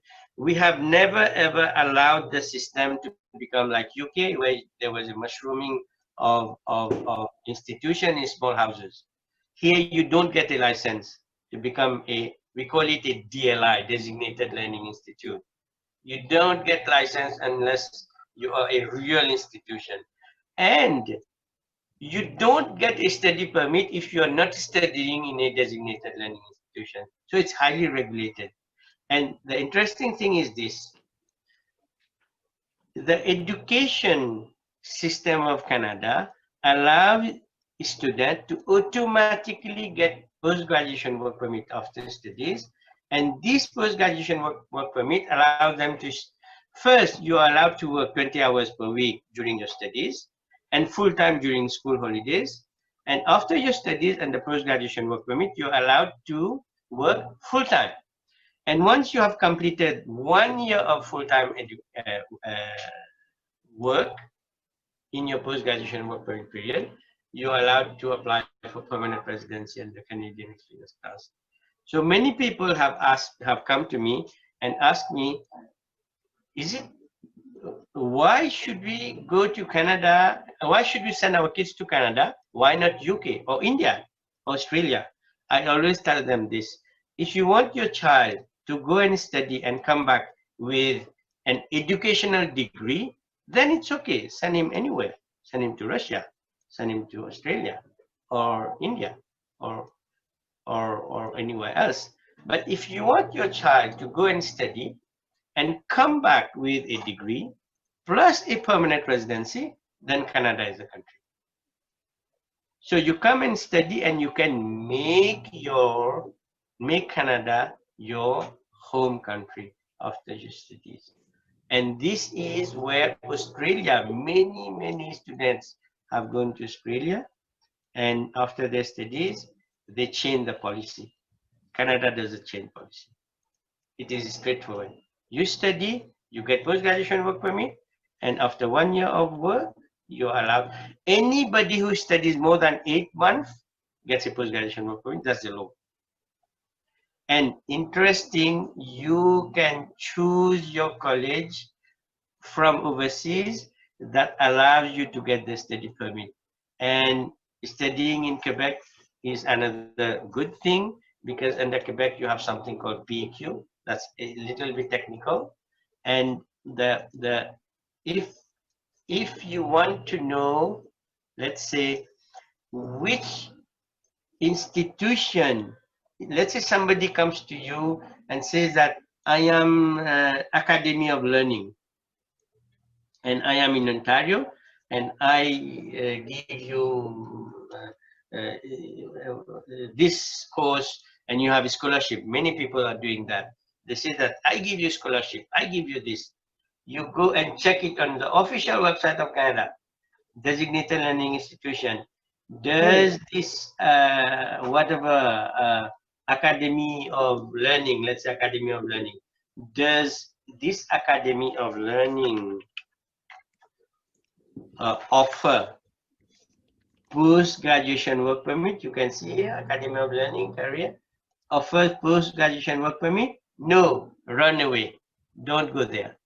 You choose the institution that gives you the post-graduation work permit that allows you to become permanent resident. This is where many of our, unfortunately, many recruiters, they work for these colleges because they get commission. They come and recruit, and after you come here, then I have so many Mauritians calling me, Mr. Badal, I didn't know. I have already completed 2 years of studies and my post-graduation work permit has been refused. I said, where do you go? Oh, I didn't know this institution, I shouldn't have come. Then they have to pay again. The parents have to pay more money, study more, just to be able to remain in Canada. So it is always good to come to us. And one good thing that I want all of you to know, tapping into our expertise is free. All our consultations are free. Students come to us free. You access is free. You only pay when you start hiring our services. Why it is free? Because when you come to us, you will know the level of expertise that we have, and Exactly. we always give you the right advice. Right? So education is one way to come to Canada and become a permanent resident. And Mr. Badal, just a quick one as well. As we are moving on to the next slides, there's a question coming in from an anonymous attendee. Is there an age limit for studying in Canada or applying for a PGWP? So can you be like 50 or 55 and still want to learn? Okay, that's a good question. So this is where according to law, there's no age limit. But if somebody comes to us, when you look at his profile, we will advise that person, you know what, your study permit might not get approved. Because we have been processing so many applications, and we know the visa officer, how they look at an application. For example, if somebody comes to us and he has a gap of 20 years, he hasn't studied at all. And that person is, let's say, 50 today. The last study, and suddenly he wants to do a diploma, and he already has a degree. And suddenly he wants to do something because he is not able to apply for immigration, he wants to come as a student. Then we will tell that person, you know what, the chances are very minimum. But we will also advise that person, you know what you do? If you want to go to study, start doing something now and come up with at least a continued education pattern. Yeah. Let's say you go and complete part of it, and then you say that I want to go to Canada because I can't, for whatever reason. If somebody, we have cases, let's say somebody comes to see us at the age of 30. For one person, we might say no problem. The other person, we might say no. Because that person has completed his school certificate and no studies at all, and suddenly he wants to come to study in Canada. There's no pattern, because the officer will see that, oh, this is not a genuine student. And somebody else, he has been continuously studying, and now he wants to come and complete it. I have a student who is doing filmmaking, and this is a passion for him. Wow. And he is actually studying somewhere. And I can see when I see his profile, he has always been looking something, doing things online. He is 35 or something. He's doing something online. And this is so technical that there's no institution in Mauritius that can give him that. So each and every case, we look at it. And if we say don't, we don't say don't, we can't do anything. We say no, but this is what you can do. We prescribe you. Because we have that expertise, because we know thousands of applications, we know the mindset of the officer, we know we retrieve something called GCMS report, we look at it, and I am the person who takes into consideration all the cases that go to court and see where the judge says this is a wrong decision. It has to be, it goes back for approval. So we know, because this is our job. This is what we do. So the next slide that I want to show is about other things that we do. It is sponsorship. Canada is the only country that has a stated policy about family reunification. So if somebody is in Canada, it's your right to bring your children, your wife, and your parents. So I have had many cases where I say, you know what, you won't be able to, but send your child for education because your child has just completed high HSC. And then after that, he becomes PR. And after that, he will be able to sponsor you because that's his right. And there are so many things. So if somebody, let's say one, sorry, today I had one case. One lady, she has master's degree and she has a very good profile, but her age is a bit on the high side. Then I said, you know what? If we make an application for you as single with your husband non-accompanying, you will get an IT in the next draw. And what we will do then is that your husband will accompany you together with you as a visitor to settle you and your child. And once all of you are in Canada, we are going to do spousal sponsorship because it is your right. And that spousal sponsorship, when that person is in Canada, he is allowed to stay with an open work permit during the waiting time. So there are so many things that Canada takes into consideration because the core factor is family reunification. They have invented something called super visa because they have a quota for parent sponsorship. They don't want 37 million people just to sponsor the parents, so they have a quota so that they don't have a pool of people who want to bring their parents and they are not able to because of quota. They have introduced super visa. What is super visa? A parent or a grandparent can come and live with their kids for 2 years without any extension, without any need for extension of visa.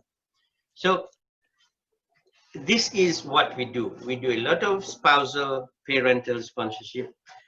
We do a lot of visitor visa. That's a daily routine that we do. We do a lot of super visa, which is available to people.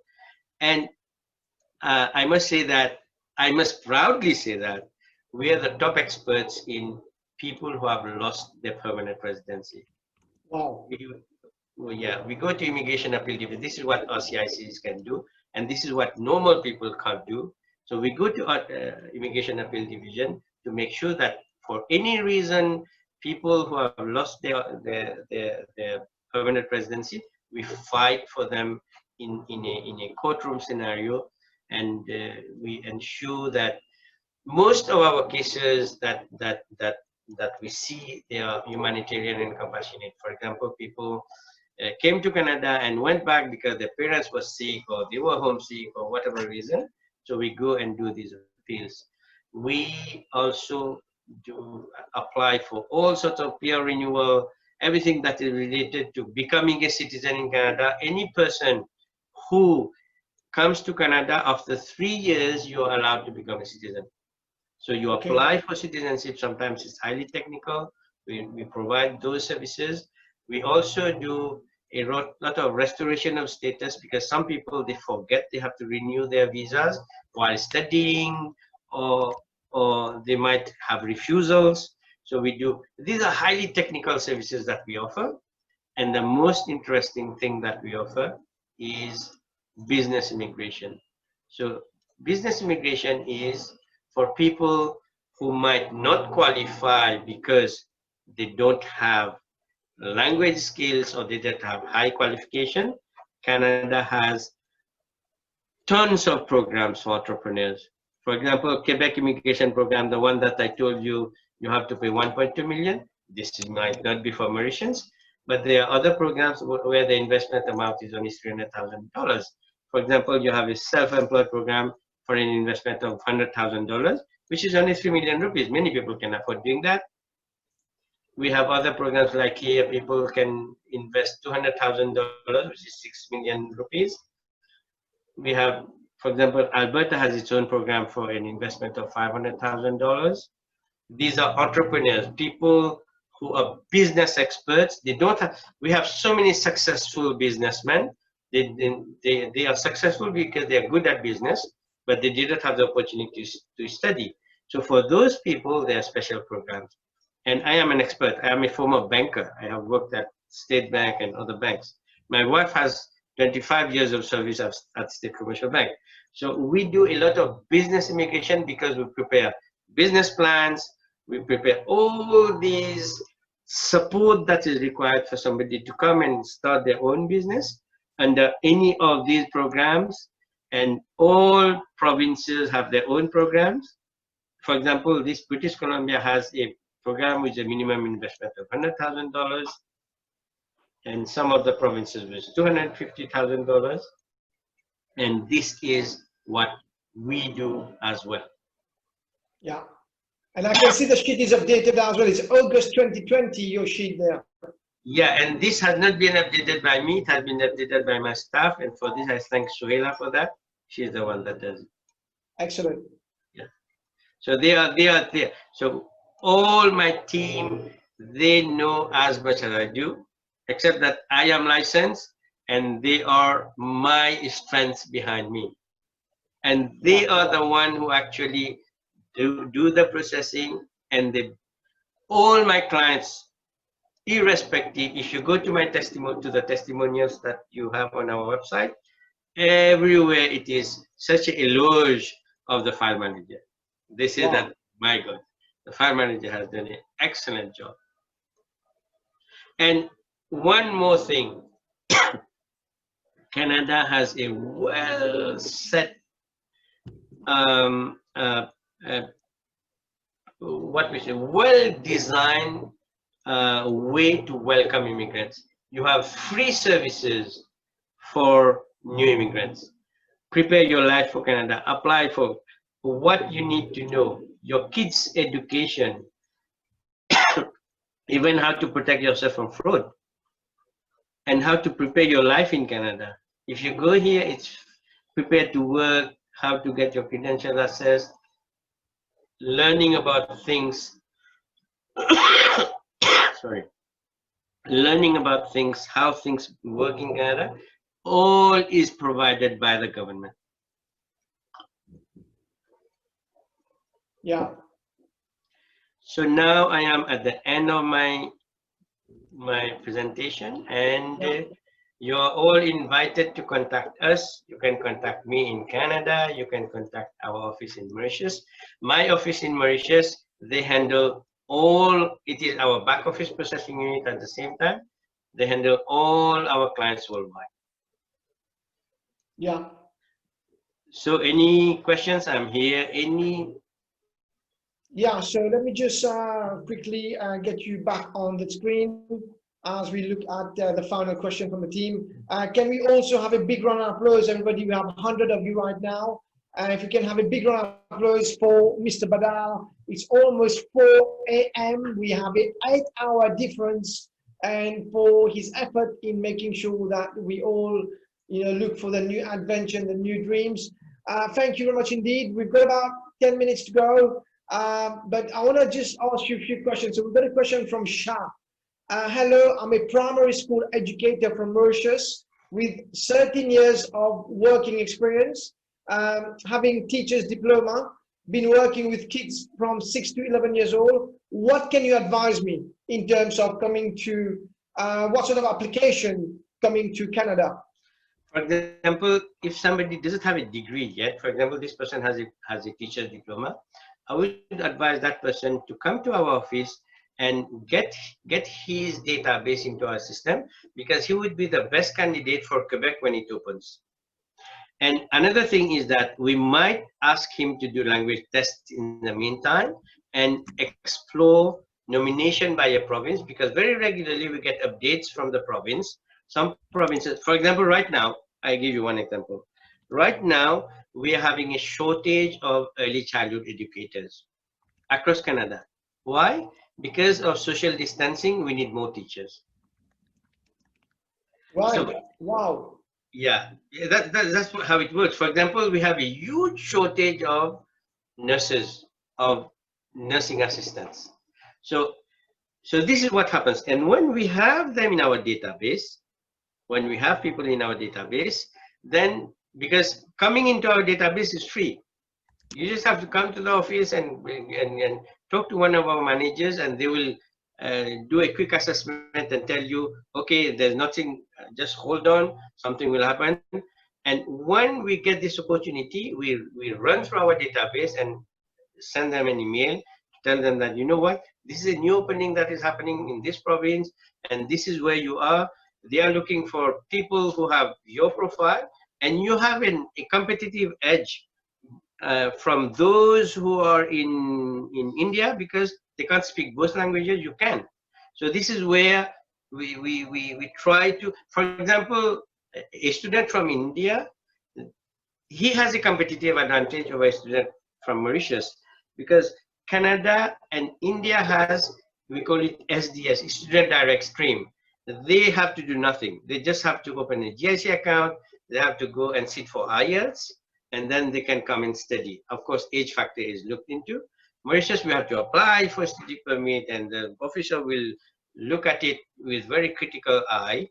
So there are some places where we have a competitive advantage, and once you are in our database, we are here to give you that information that comes to us, because we are the first to know. I check every day. What I am also on the board of something called CAPIC, Canadian Association of Professional Immigration Consultants.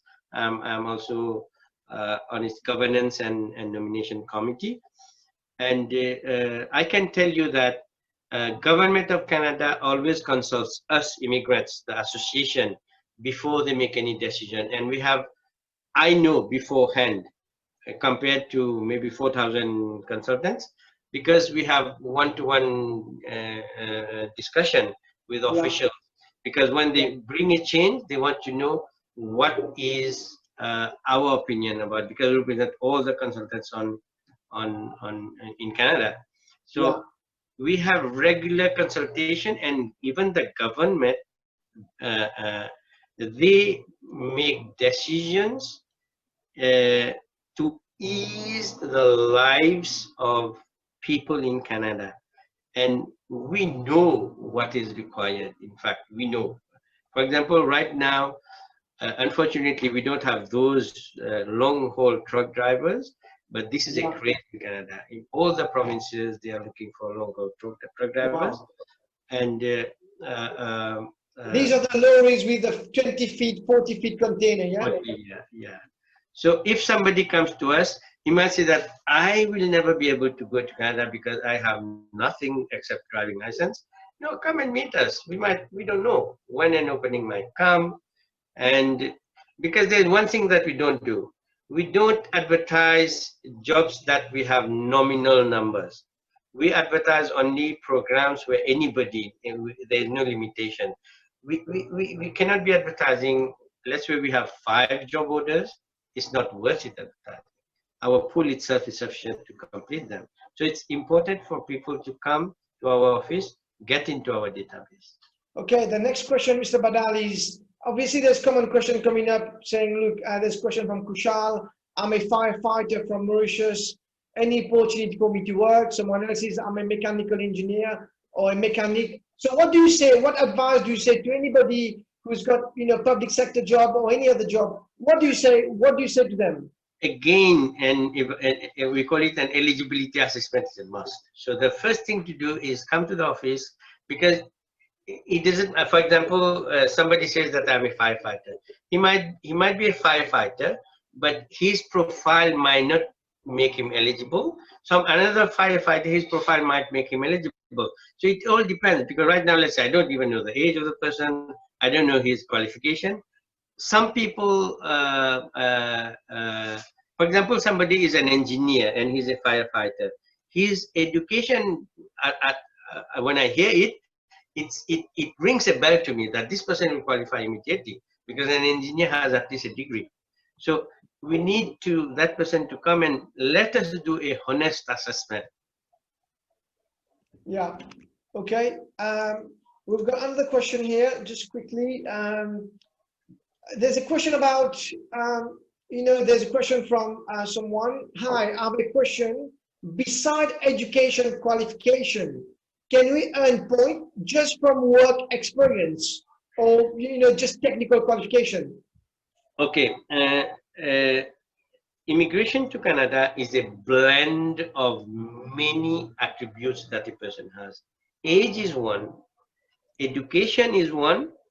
Education is subdivided into academic and technical, and work experience is another. So some people, it's a mix of many things. So some people might score less points on education and may recover it in work experience, and some people may be vice versa. Some people might lose points on age and recover it somewhere else. So it's a blend of many factors that we look at. That's why I was showing about this CRS, because it's complex. We have a complete Excel sheet that we use, because we cannot say in isolation one factor qualifies or not. It's a complete profile of the person that we look at. Quickly, we've got a few more questions. Like I said, we want to terminate at 12 or at time 5 o'clock, so then you can have a nice sleep, of course. Just a quick one. Question from Galaxy J7. I don't know if that's a name, but I think it's a phone. Do we need to wait until we get citizenship so as to be able to sponsor our parents? So many young people want to go there and then bring their parents or their kids, if they've got few kids or whatever. What's your advice to them? Well, first is you don't need, you can sponsor your parents or your children as a permanent resident itself. You don't need to become a citizen. You become a citizen, you are eligible to become a citizen after 3 years. So the first answer is you don't need to be a citizen to sponsor. A permanent resident has all the rights to sponsor. Second is, do we need to work to become a citizen? Nothing to do. To become a citizen, the number of days of residence in Canada that counts. That's it. What you do, you stay at home, you study, you do whatever. For example, a student comes to Canada, his education days count towards his citizenship as well. So if I come as a permanent resident, I have to do 3 years. A student comes, he studies and then becomes a permanent resident. His 1 day of study counts as half up to a maximum of 1 year. So he can become a permanent resident after 2 years, quicker. So nothing to do about your profession or you were earning or not earning. It's only your residency. This is where Canada is a very, very compassionate country. It doesn't look at money matters. It takes into account you have contributed to the economy, you have bought something to eat, so you have paid taxes, VAT, that's contribution. You have used the system, that's contribution. You have come to this country and embraced its culture, that's contribution.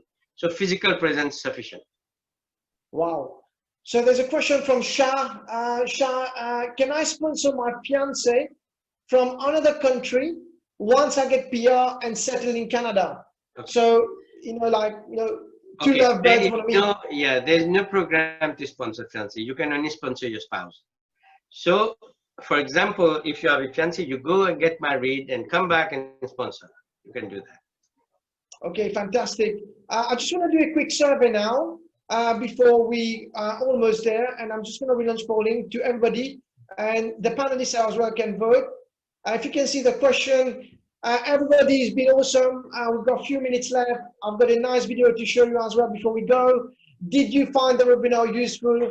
And would you consider immigrating to Canada? So please be honest, be truthful. I want, after listening to you, Mr. Badal, I've been to Canada once. I did a talk. I loved it, and loved it. I know Tim Horton there. Lots of tea and coffee being served all the time. Tim Horton is similar to like McDonald's, so but they serve more teas than burgers. But yeah, I love it. Please keep your vote in. Already 65% of you have voted. Did you find the webinar useful? I certainly did. And would you consider immigrating to Canada? I think it's a great country. It embraces all cultures. I've been there, I've seen it, and I can't recommend it highly enough. So please put your vote in as we go through. I know some of you might not see the Zoom questionnaires, so please put your vote in. Already 65% of you have voted, and I'm just going to end polling and share the result. Are you ready to see the result, Mr. Badal? Of course. Okay, so there's no political backing on that one. 98% says yes, they want to come. There's only 1% doesn't want to come because I know why. It's lunchtime. Maybe he or she's hungry at the moment. But why 2% says no, which is a 1%. What's your views on that, and why people want to come to Canada? Just based on your experience of 19 years. Yeah, let me tell you one thing. I have roamed around the world. I have been to many countries. And anywhere that I go, if somebody knows that I am an immigration consultant for Canada, my God, they flock to, they surround me. How can I go to Canada? It is a place where everybody wants to come. First. Second is, I don't want to speak for others. I am speaking for myself. I am a person who has a, I would say, very successful company in Mauritius. I would say I have a great income. I would say that I have a great family. We are 9 siblings. And I know a lot of people. I know ministers. I am far from politics. And we need to speak. If you know ministers, we need to speak. Yeah. Yeah. I would say that I was skeptical that is it a good thing for me at this age to come to Canada? Although I have been doing immigration for a long time, I am the last one to come. I did my first training in 2011 and then went back and forth until I completed all the licensing programs and then settled back permanently since 2014. 2014, 6 years down the road, I can proudly say that the quality of life, no comparison.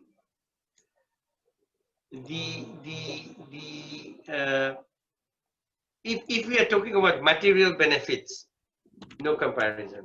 But forget about material, forget about money. I am just talking about quality of life. I talk to people from many parts of the world, almost many countries, people from all spheres of life.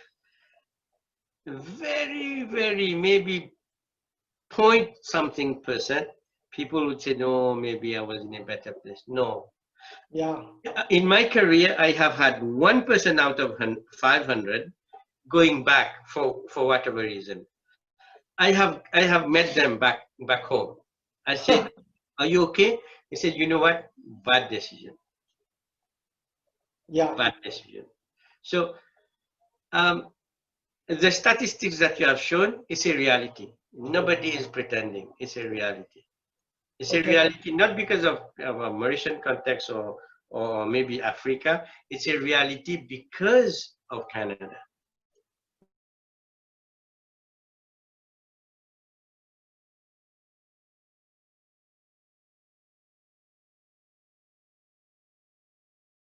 So just finally, your word of wisdom. There's people there, 18 years old, 29 years old watching you, 40, 50, 60. What's your final word of advice before we say goodbye to everyone? Yeah, my advice is this.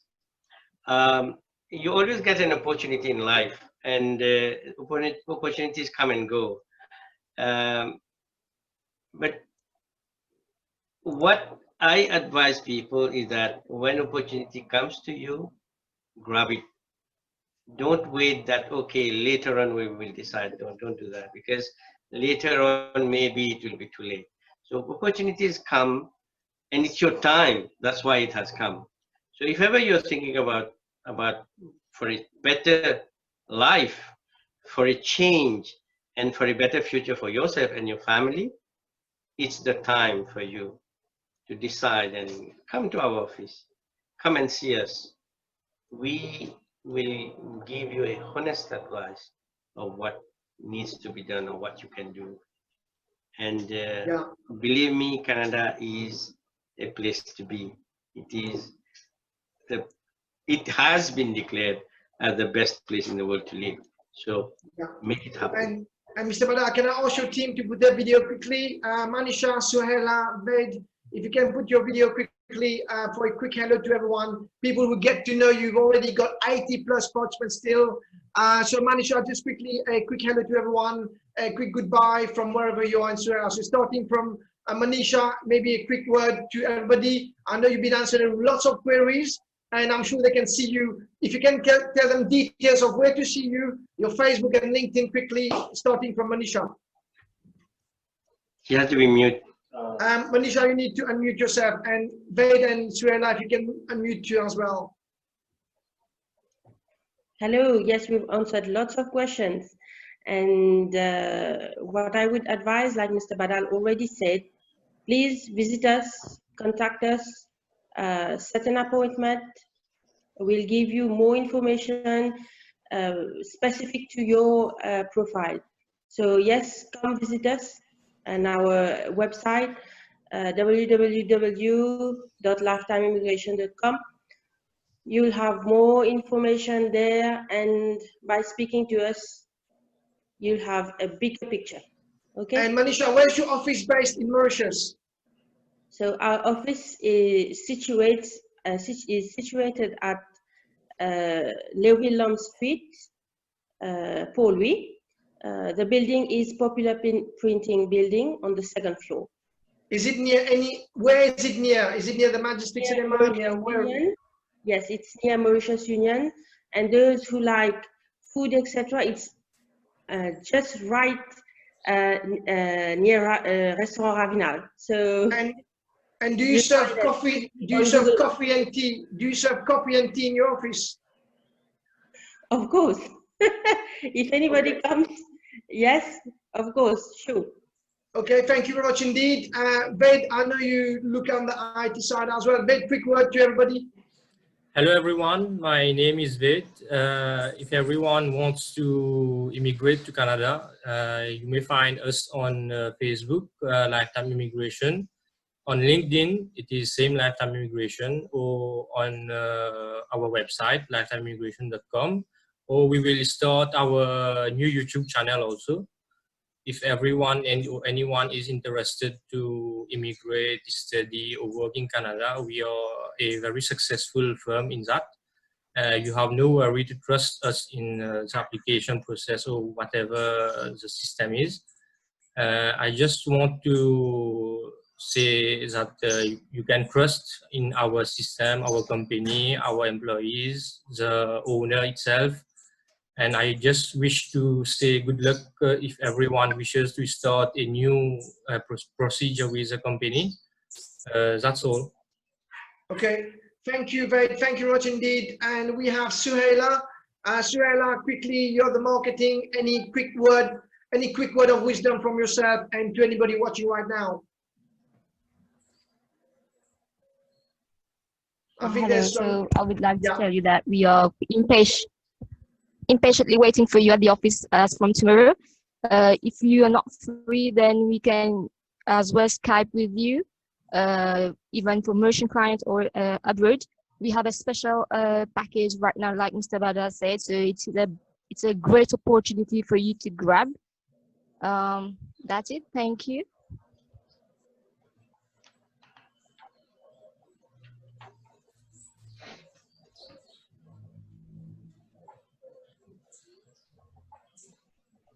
We can't hear you, Anil. Okay, I don't know, maybe Anil has posed his system there. So one thing is that everything is online at our office. So those people who cannot actually come, Anil, you are not, so I took over. So those who are not physically able to come, if you're not in Mauritius, you're abroad, you have many clients from Rodrigues, Madagascar, Cameroon, name it. Everything is done online. We have uh, we have our we interact a lot on WhatsApp with our clients, exchanging of documents on WhatsApp. We also do Skype meeting. We share screens. We explain to them bits and pieces about migration.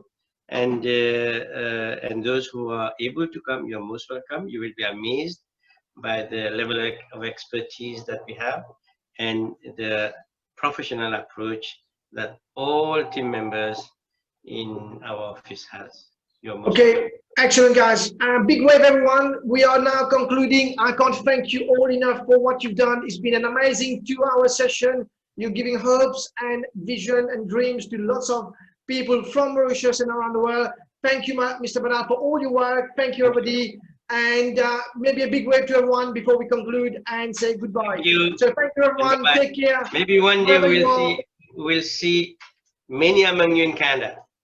Thank you. Take care. See you later and see you in Canada most importantly. Bye. Thanks. Love Bye. you all.